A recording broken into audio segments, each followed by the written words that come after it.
Voilà. Donc bonsoir tout le monde. Je vais avec ces problèmes de micro. Donc ce soir, suite de notre cycle de conférences sur la question du travail comme un enjeu politique.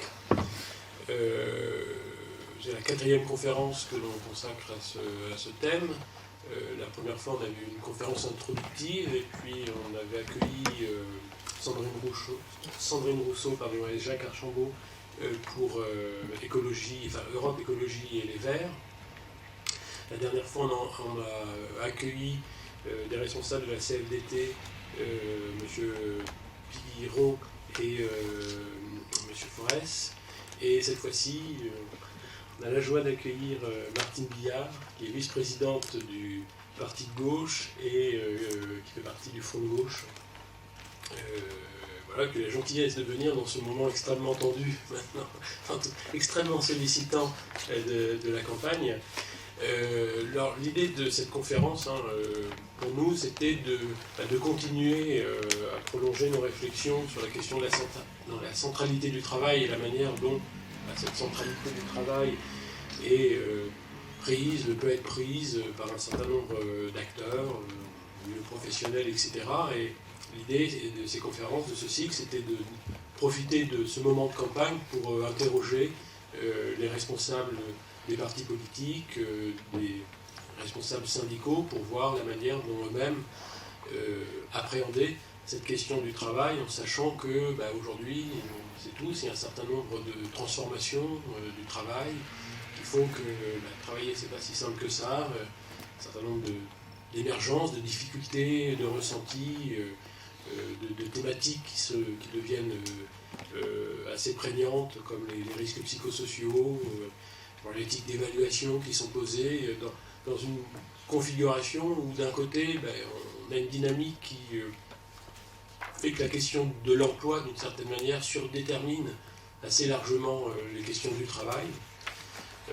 En même temps, on a une évolution des contenus même des activités à travers l'évolution des activités de service, les modes d'organisation au sein des entreprises, la prédominance des outils de gestion, l'évolution du droit du travail lui-même, la place de l'évaluation individuelle, etc. etc. Et puis, par ailleurs, on a aussi des questions de santé qui émergent plus particulièrement, en tout cas de manière assez aiguë maintenant. Donc tout ce contexte nous invite à continuer nos interrogations et donc à voir un petit peu comment les partis politiques appréhendent ces enjeux. On avait 3 types de questions qu'on souhaitait, qui ont été reprises à chaque fois, qu'on souhaitait en introduction pour lancer le débat. La première, c'était comment les partis arrivent à élaborer une pensée, à élaborer des dispositifs d'action face aux questions qui émergent autour du travail, la santé, la question de l'évaluation, la question des évolutions, des qualifications, etc., etc. Deuxième champ de questions pour lancer le débat, c'est beaucoup de questions de société ne sont pas appréhendées comme relevant de questions du travail. Par exemple, la question de la santé. Pourquoi la question de la santé peut être appréhendée à partir d'une lecture sur le travail, les questions de dépenses de sécurité sociale, comment ces questions-là peuvent être nourries par une réflexion sur le travail, etc. Et puis, à un autre niveau, d'une certaine manière, comment les élus, les personnes qui ont en charge les responsables politiques, sont eux-mêmes engagés dans une activité de travail, quelle réflexivité il y a d'une certaine manière entre le métier ou la pratique d'élus ou de responsables politiques et la question du travail, qu'est-ce qu'il y a à dire là-dessus. Voilà, Martine Billard. Donc, 1 heure, le temps que vous souhaitez, grosso modo 3/4 d'heure, 1 heure, et puis après on prendra un temps, comme d'habitude, d'échange, de questions pour prolonger vos réflexions. Voilà. En tout cas, merci beaucoup à vous d'avoir accepté de venir à ces conférences. Merci, bonsoir à tout le monde. Bon, c'est vrai que j'ai accepté avec plaisir parce qu'en fait, toutes les réflexions sur le travail, je les trouve passionnantes. Donc du coup, je vais commencer par la dernière question, en fait, parce que c'est la plus facile et la plus rapide. Bon, d'où je parle, donc effectivement, je suis coprésidente du parti de gauche avec Jean-Luc Mélenchon. Je suis député de la première circonscription de Paris depuis 2002. Et à ce titre, j'ai siégé pendant ces 10 ans à la commission des affaires sociales, donc celle qui s'occupe du travail, en sachant qu'avant d'être député, j'étais salarié de PME, de la branche informatique, et à ce titre, délégué du personnel. Donc, ce qui aussi explique peut-être mon intérêt pour le sujet. Bon, j'ai eu des emplois assez variés dans ma vie qui aussi m'amènent à avoir une expérience un peu diverse, qui m'aide, qui m'a beaucoup aidé donc, dans mon mandat. Parce que moi, je tiens à souligner que pour moi, ce n'est pas une profession, être élu. Et je crois que c'est ce qui est dramatique d'ailleurs, c'est que c'est en train de devenir une profession. Vous savez qu'il y a deux débats.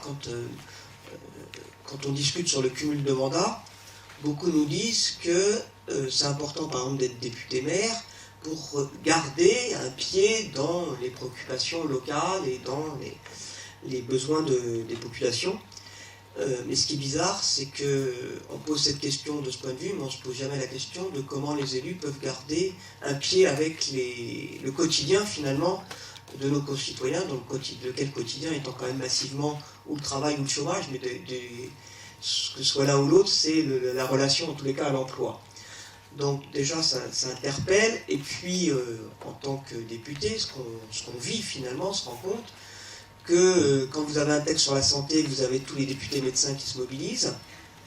Quand vous avez un texte sur l'agriculture, vous avez tous les agriculteurs qui se mobilisent, et ainsi de suite. Quand vous avez un texte sur le logement, vous avez tous ceux qui viennent de l'immobilier. Bon, c'est beaucoup ainsi. Quand vous avez les textes sur le code du travail, malheureusement, en tous les cas de nos jours, il reste très peu de députés qui viennent de l'entreprise, très peu de députés qui ont eu un mandat de représentant du personnel précédemment. En plus, en général, ce sont quand même des députés dans ce cas-là qui viennent des grandes entreprises, ce qui est assez spécifique finalement de nos jours, puisque la majorité du salariat est maintenant dans des entreprises de moins de 50 salariés.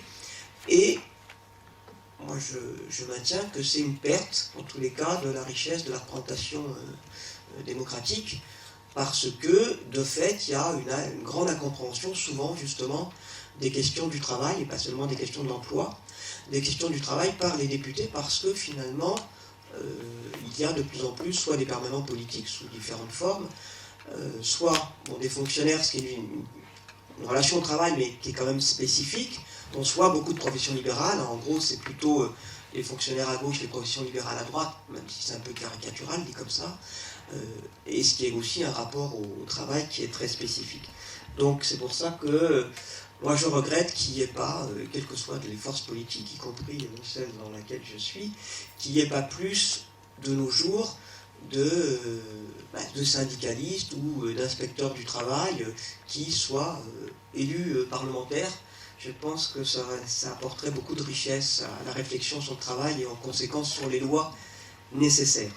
Donc c'est pour ça que, à titre personnel, je pense qu'il faut, je suis contre le cumul de mandats et limiter le temps d'élu dans le temps, de manière à éviter que s'installe finalement une routine et puis une relation un peu trop coupée des réalités de nos concitoyens.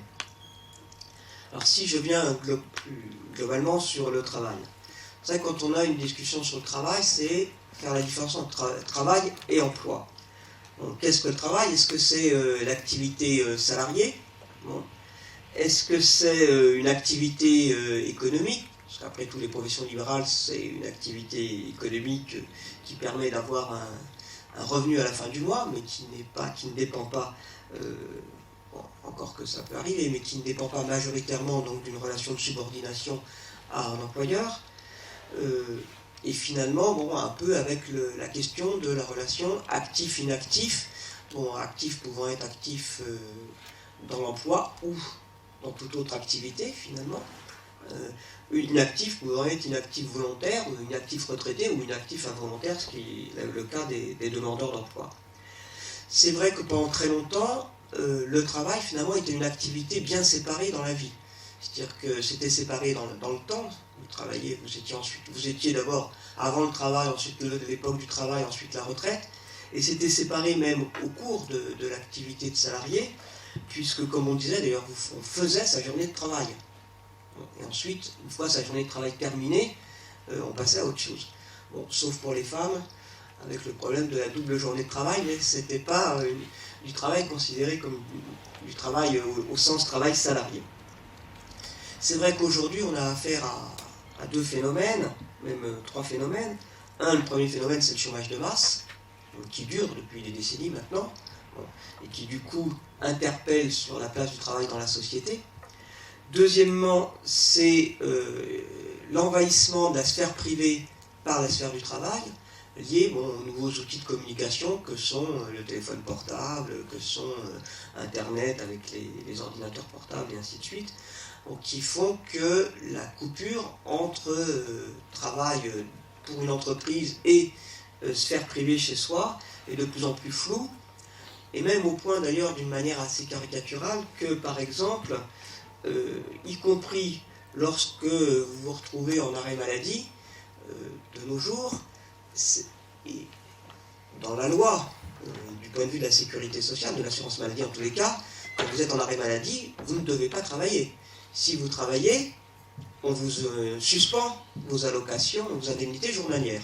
Or aujourd'hui, il y a une remise en cause, y compris de cette coupure, puisque ça a été en débat à l'Assemblée nationale, certains voulant imposer finalement que même en cas d'arrêt maladie, on puisse continuer à travailler, puisque par exemple, si vous cassez une jambe, vous ne pouvez peut-être pas aller sur votre lieu de travail, mais vous pouvez travailler depuis chez vous avec un téléphone portable et Internet.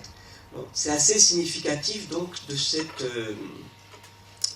disparition, en tous les cas, du fait que la séparation entre sphère de travail et sphère privée a tendance à devenir plus floue, du fait que la majorité de l'emploi aujourd'hui est soit dans les services, soit dans le commerce, mais beaucoup moins dans l'industrie. Donc première question sur travail, sphère privée, jusqu'où peut-on accepter que le travail nous envahisse à ce point, au point de ne plus avoir d'horaire finalement, en sachant que le fait de ne plus avoir d'horaire a aussi été favorisé par la loi Aubry II et le système du forfait jour, qui au départ était réservé aux cadres, mais qui a été beaucoup étendu au cours des 10 dernières années, loi après loi, et qui fait qu'aujourd'hui, il suffit d'être dans un secteur de maintenance pour que il y ait de fortes chances pour que vous ayez un contrat en forfait jour et plus du tout un contrat horaire.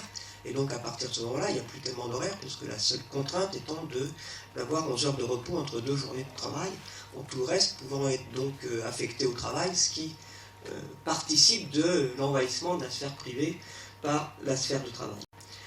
Troisième aspect, c'est à contrario des activités qui étaient spécifiquement des activités de la sphère privée qui ont aujourd'hui tendance à être totalement marchandisées. C'est le ménage, parce que quand les deux, dans un couple, quand la femme et l'homme travaillent, on a tendance, dans les couples qui ont les moyens, à effectivement avoir quelqu'un qui vient faire le ménage, leur passage, c'est aussi la garde des enfants, donc une tendance à la marchandisation de plus en plus importante d'activités qui avant étaient considérées comme des activités familiales, si on peut dire, et pas des activités relevant de la sphère de la marchandise. Donc à partir de là, effectivement, se poser la question de qu'est-ce que le travail, quelle est sa place, pourquoi travaille-t-on finalement? Et c'est une question fondamentale, parce qu'on peut dire que finalement, soit ce qui est central, c'est la question de la production. Et dans ce cas-là, on produit, et finalement, donc on produit. Pour produire, il faut travailler, sans limite sur la question de la production. Au niveau du front de gauche, nous inversons, nous posons de la manière exactement l'inverse, c'est-à-dire on travaille pour produire. Mais si on travaille pour produire, on travaille pour jusqu'à quelle limite, et on a besoin de produire jusqu'à quelle limite. Et nous disons qu'à partir du moment où on a produit les biens nécessaires à une vie correcte à l'échelle de l'ensemble de la planète, ce n'est pas la peine de continuer à produire, et donc ce n'est pas la peine de continuer à travailler.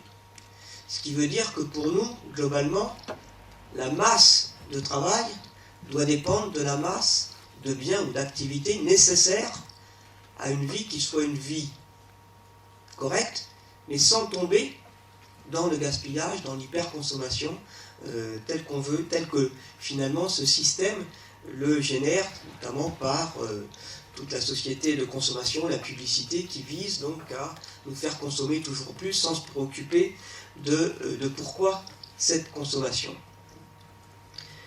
Si on part donc de ce principe qu'une fois qu'on a atteint la production des biens nécessaires pour vivre correctement sur l'ensemble de la planète et que donc le temps de travail doit être déterminé par cette masse de biens nécessaires à produire, du coup la question qui est posée c'est comment répartit-on, comment faut-il répartir ce total, ce global de temps de travail.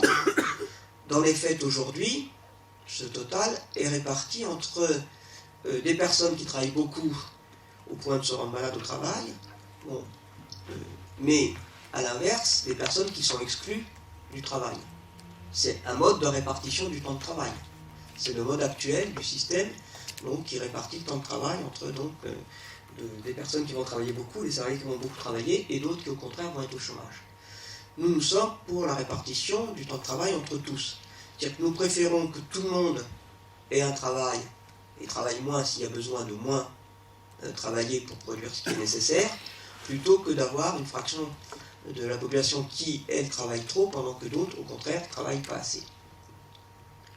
Ce qui donc implique une répartition donc, et une réduction de fait du temps de travail, parce que compte tenu des gains de productivité, aujourd'hui, il n'y a plus besoin d'autant de temps de travail, que ce soit à l'échelle de la vie, ou que ce soit en temps de travail mensuel ou hebdomadaire ou à la journée, il y a besoin de moins de temps de travail pour produire des biens nécessaires, et donc on peut réduire le temps de travail de l'ensemble des salariés. Donc c'est notre façon de voir, avec, je ne suis pas convaincu que ce soit un débat qui soit très présent ici, j'en sais rien après tout, le débat sur réduction du temps de travail ou revenu universel. Nous considérons qu'à partir du moment où il y a des biens nécessaires à produire, ne serait-ce que pour manger, s'habiller, construire les infrastructures nécessaires et ainsi de suite, y compris pour ce qui est d'activités culturelles et de loisirs, nous considérons que au nom de l'intérêt général, tout le monde doit participer de cette activité de production, que ce soit production industrielle, production de services, production intellectuelle, artistique et autres. Bon. Et donc nous sommes plutôt pour le fait que, bon, en fonction de cette nécessité, on détermine à un moment donné de l'histoire combien d'heures on a besoin de travailler pour cela, plutôt que d'aller vers donc, ceux qui proposent le revenu universel, ensuite chacun travaillant s'il le souhaite ou pas. Bon.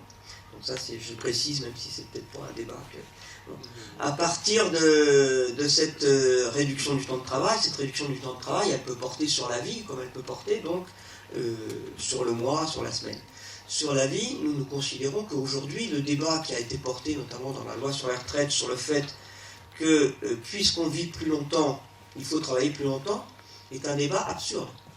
Puisque dans ce cas-là, on part finalement du travail vécu comme une contrainte et plus du travail conçu comme une nécessité pour quelque chose.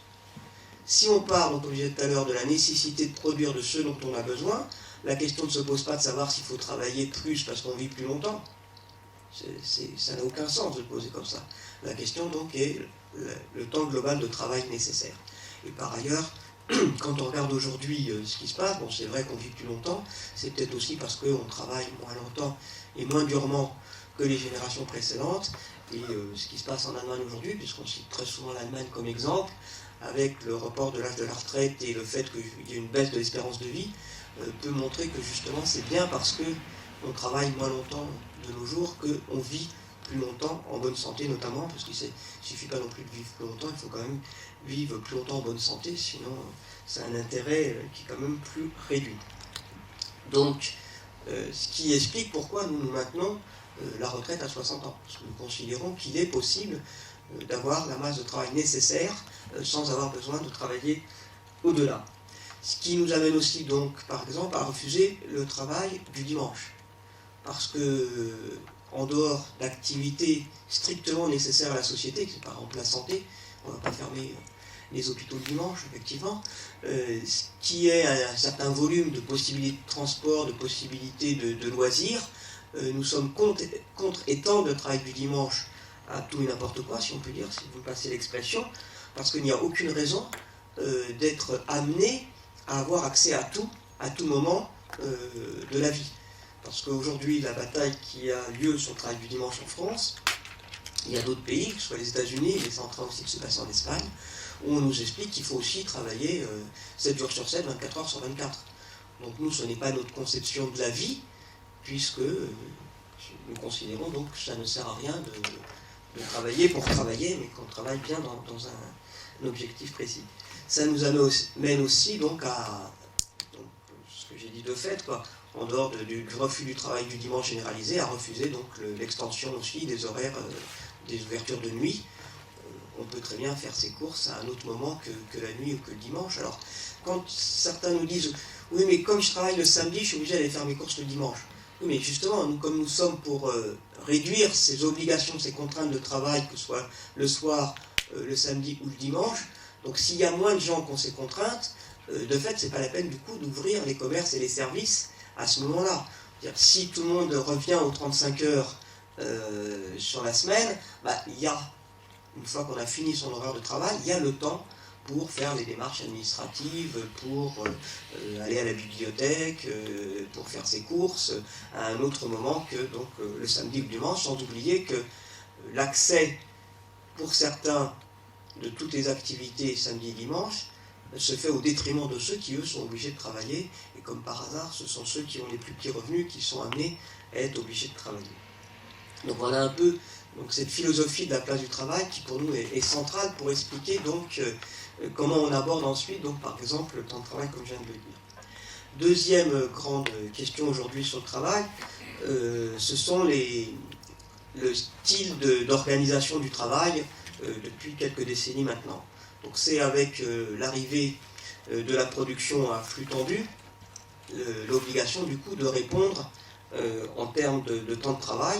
Donc du coup, ce sont les salariés qui doivent s'adapter à la production avec toutes les contraintes que ça implique et toutes les conséquences que ça a justement donc en termes d'horaires discontinus, de modification d'horaires à tout moment, puisqu'il faut justement répondre à ces flux tendus, et ça peut donner cette caricature qu'on a en ce moment dans l'automobile, où des semaines les travailleurs vont faire des heures supplémentaires, par ailleurs exonérés et défiscalisés, et puis les semaines suivantes, ils vont être en chômage technique, aussi aidés d'ailleurs. C'est-à-dire que dans ce cadre-là, d'ailleurs, les entreprises touchent les aides dans les deux cas. Bon. Mais avec des salariés donc, qui sont amenés à faire des semaines très lourdes, d'autres semaines par contre sans travail, tout ça pour que soient livrées les voitures à temps prévu, promis au moment de la commande faite par l'acheteur. Bon, et c'est plus l'acheteur qui doit programmer ses achats de manière à s'y prendre à l'avance par rapport à la date où il veut avoir son achat. Non, c'est la production qui doit se plier aux exigences du consommateur, et donc du coup c'est les travailleurs qui doivent se plier à ces exigences, sachant que le consommateur étant lui-même un salarié, il peut exiger d'un autre de se plier à ces exigences de consommateur, mais lui, au moment où il se retrouve salarié, trouver que c'est scandaleux que lui soit obligé de se plier. Nous savons tous que nous sommes, en tant qu'êtres humains, parfaitement contradictoires par moment. Donc, premier aspect, donc, c'est production à flux tendu. Deuxième aspect, c'est le fait qu'aujourd'hui, l'industrie a beaucoup reculé dans nos pays, et que la principale activité au niveau du travail, ce sont les activités de service ou de commerce, avec comme conséquence des salariés qui sont finalement pris entre d'un côté leur employeur et les obligations fixées par l'entreprise, et de l'autre côté les citoyens ou les usagers d'ailleurs quand il s'agit d'administration. Et donc dans une situation où on va demander à ces salariés de répondre aux demandes de l'usager ou de clients, de donner soit un bon produit, soit un bon service, mais en même temps, on va exiger de lui, au niveau de son entreprise, quelle qu'elle soit, qu'il fasse ça le plus vite possible, hein, et au moindre coût pour l'entreprise. Et donc on arrive à une situation d'injonction paradoxale où le salarié va se retrouver, finalement, on va lui demander de bien faire son travail, et on va lui donner des conditions qui ne lui permettent pas de bien faire son travail. Ce qui fait que ça a en général comme conséquence deux choses possibles. Un repli dans le cynisme absolu, puisque le travailleur va se dire, puisqu'on exige que je travaille le plus vite possible sans se préoccuper de la qualité du travail, tant pis pour eux, je fais mes heures, et puis je ne rêve que d'une chose, c'est qu'une fois mes heures terminées, je passe à autre chose. Bon, et je m'échappe dans autre chose. Donc ça, c'est une position. Ou l'autre position, c'est la souffrance au travail du salarié qui est pris dans cette contradiction qu'il a envie de faire bien son travail et qu'on ne lui donne pas les moyens de bien le faire, et au contraire, en fait, on le pousse à mal faire son travail parce qu'il n'y a pas d'autre solution compte tenu des conditions qui lui sont faites, plus compte tenu aussi de la compétition qui est aujourd'hui le cadre général de ce qui se passe dans les entreprises, compétition organisée entre salariés, qui du coup met les salariés dans des situations invraisemblables et intenables. Bon, ça, malheureusement, on le vit au quotidien et on voit les conséquences avec les tentatives de suicide et les suicides réussis, hélas, de salariés de tout niveau, de tout type d'entreprise, qui, à un moment donné, par rapport à cette impossibilité de se réaliser au travail, craquent parce que eux ne versent pas dans le cynisme et donc ne peuvent pas supporter la situation qui leur est faite. Sachant que, de notre point de vue, toute personne, en général, c'est l'immense majorité, aspire à produire un travail de qualité. Il y a quasiment personne qui n'a qu'une envie, c'est de faire n'importe quoi, peu importe, quoi. Toute personne a envie de se réaliser dans ce qu'elle fait, que ce soit au travail salarié ou que ce soit dans ses activités propres d'ailleurs. Toute personne a envie d'être fière de ce qu'elle va faire, que ce soit de ce qu'elle fait de ses mains, que ce soit ce qu'elle fait de sa tête, dans tous les cas, quel que soit le niveau dans le travail, toute personne aime être reconnue pour ce qu'elle fait. Et de ce point de vue, c'est aussi finalement la perte de reconnaissance des qualifications aggrave aussi cette situation. Alors, par rapport à ça, c'est vrai que aujourd'hui les réactions par rapport à ce genre de situation de souffrance au travail, c'est souvent de renvoyer les salariés à eux-mêmes, de dire que s'ils ont craqué, c'est parce qu'ils étaient individuellement fragiles.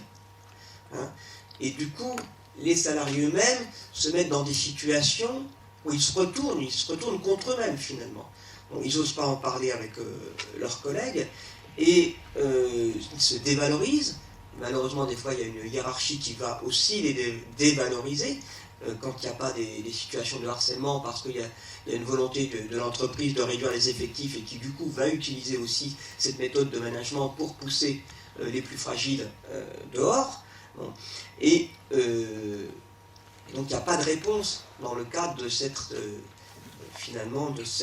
accusation, entre guillemets, individuelle du fait que ce serait la fragilité de la personne qui l'aurait amené à être à craquer éventuellement, soit en arrêt maladie, soit en prenant des antidépresseurs, soit en allant jusqu'au geste suprême. Et il est important d'arriver à reconstruire de la résistance au sens de refaire comprendre aux salariés que le problème, ce n'est pas eux, le problème, c'est l'organisation du travail qui est en jeu et qui est en cause.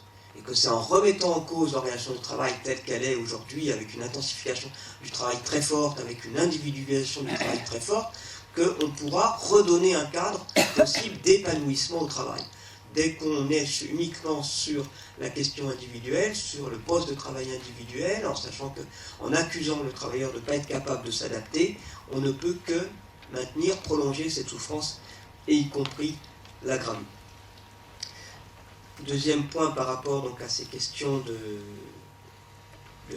la dégradation finalement du travail aujourd'hui, c'est la question de la finalité du travail et du produit tel qu'il est produit. Quand on vous demande par exemple, de vendre un produit dont vous savez pertinemment ne pas être un bon produit, c'est aussi une souffrance. Bon. Quand on vous demande de vendre un produit dont vous savez pertinemment est un produit qui a un impact néfaste sur la santé ou sur l'environnement, c'est aussi une souffrance. Bon. Sauf si vous ne le savez pas. Dans ce cas-là, bon. Mais si vous le savez, c'est une souffrance. Donc c'est important aussi de reposer la question de la finalité de la production au sens large, que ce soit service ou soit production de produits, et du sens de la production de tel ou tel produit, de son impact sur l'environnement, de son impact sur la santé. Par rapport donc à ces questionnements, quelles sont les réponses qu'on propose? Nous proposons donc, ce que je disais, de revoir les organisations du travail, de réintroduire du collectif et de se reposer globalement la question de la finalité des productions et de leur impact social et environnemental. Et de ce point de vue, par exemple, on a aujourd'hui la question, par rapport à un certain nombre de produits, de poser la question de l'obsolescence programmée de ces produits. On a, si on prend l'électroménager, si on prend le textile, si on prend la téléphonie, bon, on peut prendre beaucoup de produits qui aujourd'hui sont des produits qui pourraient très bien être fabriqués avec des durées de vie bien plus longues, y compris fabriqués de manière à ce qu'on puisse les réparer, et qui, pour des choix économiques, ont des durées de vie assez limitées, souvent sont difficilement réparables, bon, et avec des conséquences qui sont des conséquences de gâchis économique, mais aussi de gâchis environnemental, puisque tous ces produits, que ce soit les ordinateurs, que ce soit les téléphones mobiles, que ce soit les iPhones, tout ça, bon, sont des produits qui consomment énormément de matières premières, qui sont des matières premières non renouvelables. Bon. Et à partir du moment où on ne se pose pas la question, on arrive dans une situation où on a un enjeu sur l'avenir de la planète. Donc c'est important de réintégrer dans la réflexion sur le travail la réflexion donc de la finalité des produits, du comment de la production, du pourquoi de la production, de manière à revenir vers des productions qui soient des productions supportables. Et de ce point de vue, je voudrais prendre un exemple. Je voudrais prendre un exemple qui est, on remet beaucoup en cause, dans nos pays, on a remis beaucoup en cause l'industrie lourde. Et de fait, on a eu tendance à transférer vers des pays du Sud tout ce qui était industrie polluante et tout ce qui était traitement des déchets produits par nos pays riches. Et du coup, on peut se dire qu'on est nous sommes dans des économies de services. Mais nous savons très bien qu'il n'est pas possible de vivre, finalement, sans produits industriels. Donc, le fait de délocaliser ces productions dans des pays à moindre coût de main-d'œuvre et à moindre normes environnementales permet effectivement, dans nos pays riches, de moins se poser la question des conséquences environnementales de ces productions. Mais le contre-coup, c'est que délocalisation de ces productions, délocalisation massive, le moins qu'on puisse dire, fait que y a perte d'emploi dans nos pays centraux tels que avait été pensé pendant très longtemps l'économie dans tous nos pays. Donc aujourd'hui, si on veut reposer la question de relocalisation des entreprises, ça veut dire en même temps poser la question de quel type et quelles conditions de production de ces produits donc, qui sont, pour certains, des produits polluants. Et ce qui est très intéressant en ce moment, c'est qu'il y a un début, et quand même bien avancé, de réflexion de sections syndicales elles-mêmes sur comment proposer le maintien ou la relocalisation d'industries polluantes en allant vers justement des industries moins polluantes. Par exemple, si on prend la sidérurgie, vous avez vu qu'il y a en ce moment, au niveau d'ArcelorMittal, 2 sites qui sont menacés de fermeture. Gandrange, dont le haut fourneau est déjà fermé, il ne reste que la scierie, et Florange, qui est menacé de fermeture. Sur ces deux sites, Gandrange c'est la section CGT, Florange c'est une intersyndicale, sur ces 2 sites, les travailleurs se sont posé la question de est-ce qu'il y avait possibilité de réfléchir à un projet alternatif pour défendre le maintien des sites, puisque la fermeture des sites est justifiée par le coût et parfois par la pollution.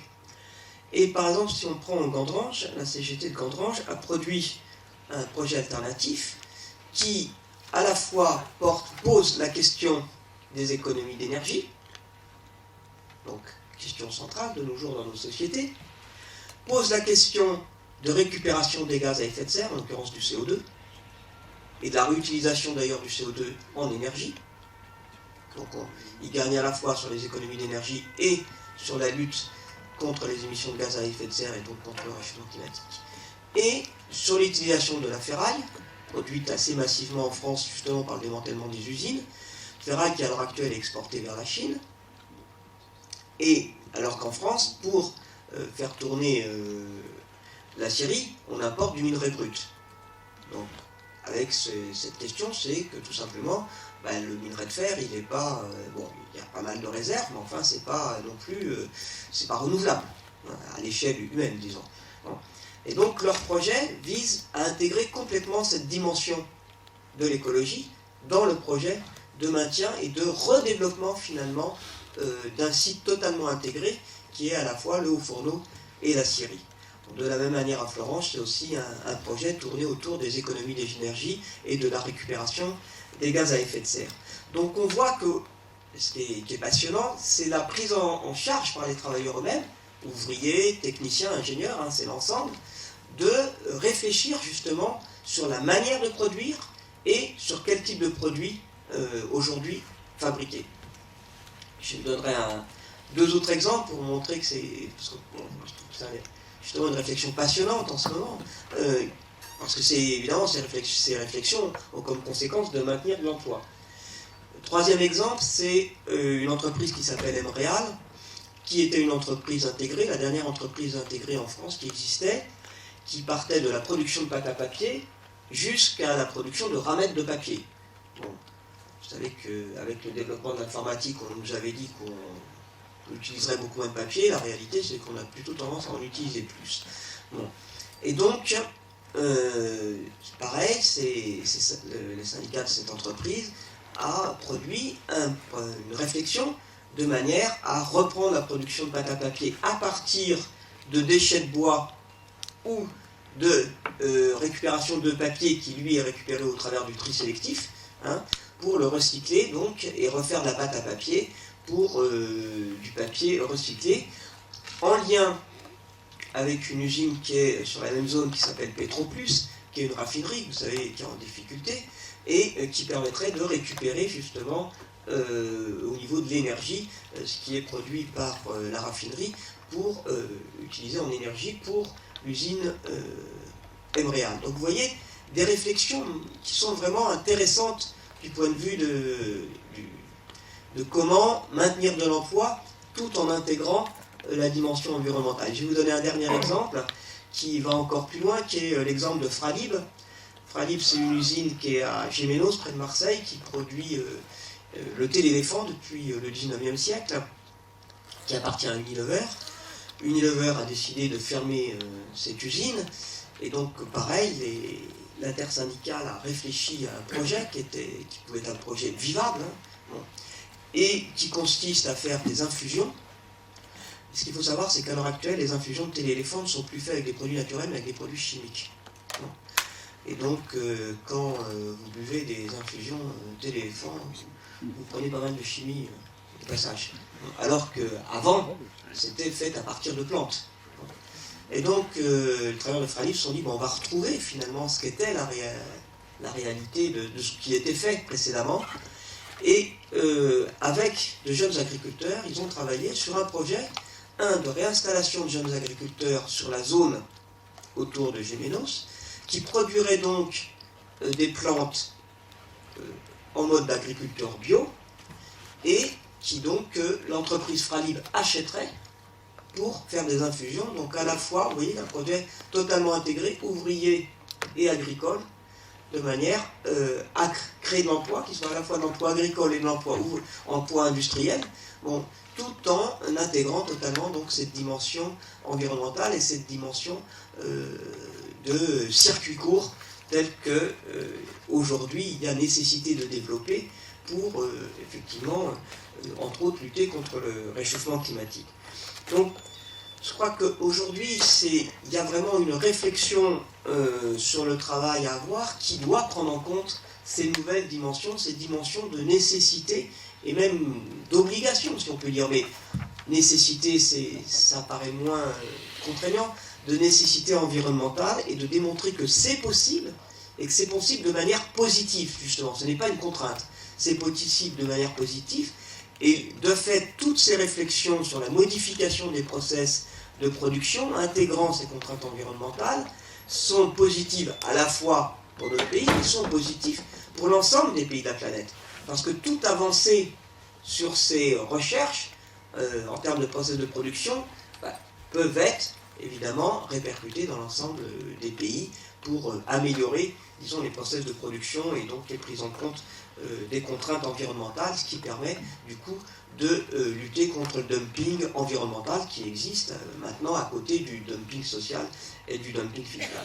Et dernier point sur la question du travail, pour que les salariés se sentent bien dans leur travail, outre ce que j'ai dit précédemment, il faut aussi, pour se sentir bien dans son travail et au-delà, pour se sentir bien dans la vie, il faut être capable de se projeter dans l'avenir.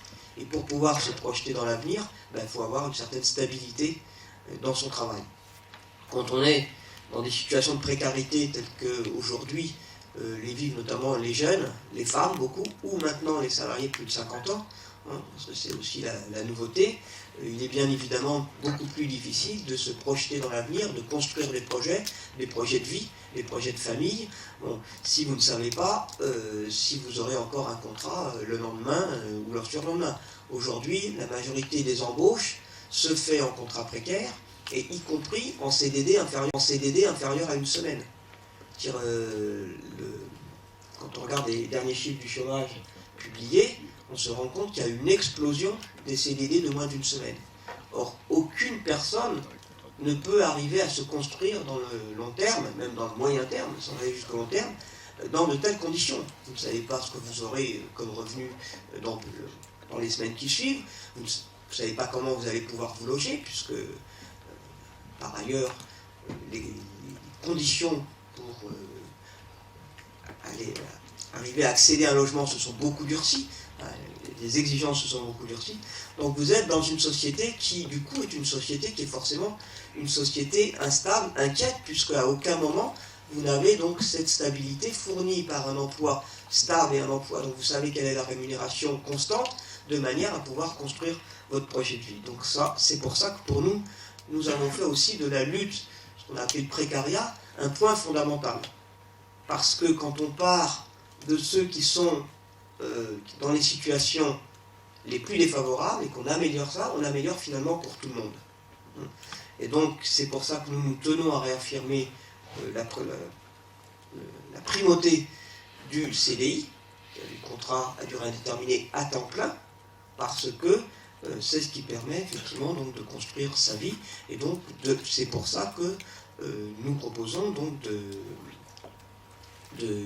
un quota en fait sur les contrats précaires, parce que je sens bien qu'il faut remplacer les congés maternité, ou si vous avez un congé maladie assez long, il faut aussi qu'il y ait des remplacements. Donc il y a des situations où on ne peut pas embaucher à temps plein, mais ça doit être limité au strict nécessaire, comme c'était au début de la loi d'ailleurs. La création des CDD ou l'intérim, c'était pour répondre à des situations immédiates et courtes. Ce n'était pas pour faire ce qu'on trouve aujourd'hui. Donc nous proposons que le nombre de CDD ne puisse pas dépasser 5% du nombre de contrats de travail dans les grandes entreprises et 10% dans les autres.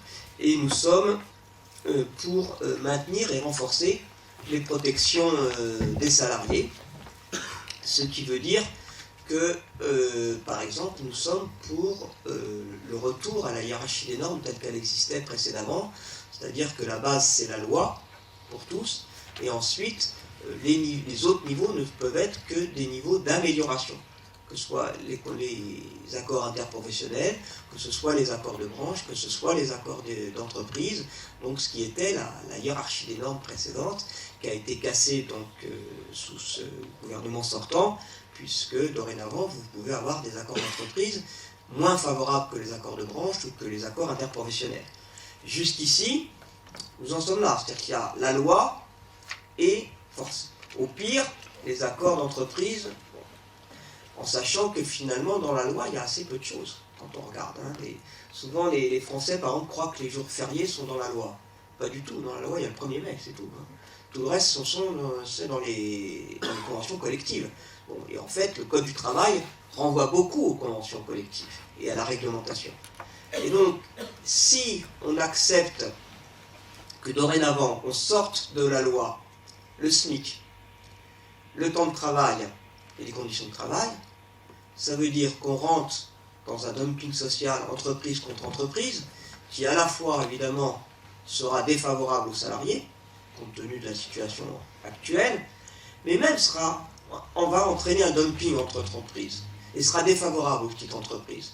Parce que les grandes entreprises pourront éventuellement offrir des conditions un peu meilleures que les petites, ce qui est déjà le cas, de fait.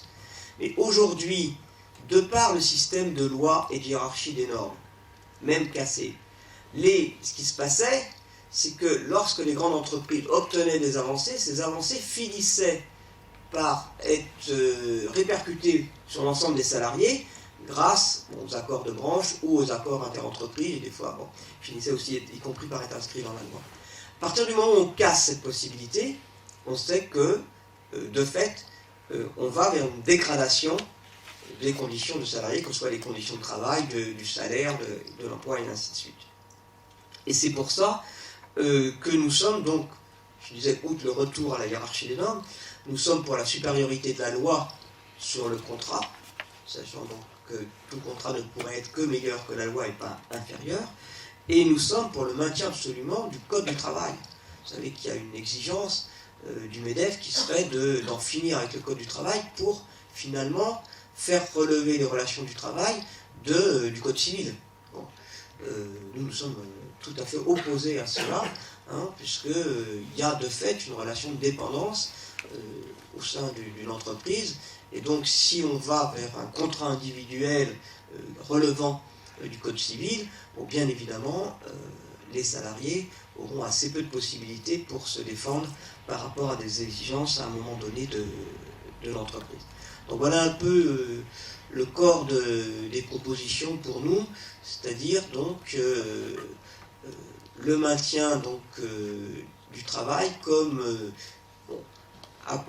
façon effectivement d'apporter à la société dans ce qu'il est nécessaire de produire, apport rémunéré pour permettre de vivre correctement dans des conditions de travail correctes qui ne mettent pas en danger la santé de celle et de celui qui travaille, avec donc des droits pour les salariés, y compris vers une égalité des droits, puisque aujourd'hui, il y a de plus en plus d'inégalités entre salariés, entre petites, grandes entreprises, entre femmes, hommes, sans parler des travailleurs handicapés et d'autres. Donc nous sommes au contraire pour l'amélioration des conditions de travail, et nous pensons que finalement des travailleurs ayant de meilleures conditions de travail, bien payés, avec moins de compétition entre salariés, ça attire tout le pays vers le haut, et c'est au contraire de ce qu'on essaie de nous faire croire que ça mettrait le pays en danger. Nous pensons qu'une population bien éduquée, reconnue dans ce qu'elle fait, c'est plutôt une richesse pour le pays que le contraire.